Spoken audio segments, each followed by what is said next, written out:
So, తనకెవ్వరు competition లేరు అటు side. So, ఇటు సైడ్ వచ్చేసరికి మా అక్క వాళ్ళ పిల్లలు ఉంటారుగా. సో, ఒక్కోసారి వాళ్ళతో బాగా ఆడుకుంటది. ఒక్కోసారి మీరందరూ వద్దు నేనొక్కటే ఉండాలన్నట్టు చేస్తదనమాట. ఇక్కడ ఆ పువ్వు అమ్మ నాకు పెట్టు ఇక్కడ అని చెప్తుంది. వాళ్ళొచ్చింది వీకెండ్. సో, ఆ రోజు చికెన్ చేసుకొని, ఆ చికెన్ పకోడాని పొలం తీసుకెళ్ళామనమాట.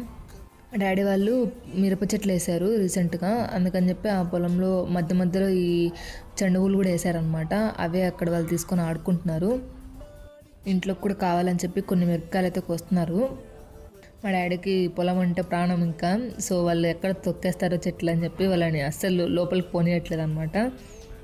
ఆ మిరప చెట్లు అయిపోయిన తర్వాత మళ్ళీ వరి పొలంలోకి అయితే వచ్చారు. ఈ పక్కన ఉన్నది శనగ చెట్లు అనమాట. సో అక్కడ కొన్ని క్లిప్స్ అయితే తీస్తున్నాము తన్ని. ఈ బొట్లు నేను రీసెంట్గా తీసుకున్నాను దానికోసం. రోజు అడుగుతుంది ఈ కలర్ పెట్టు ఈ కలర్ పెట్టు అని చెప్పి. Thanks for watching.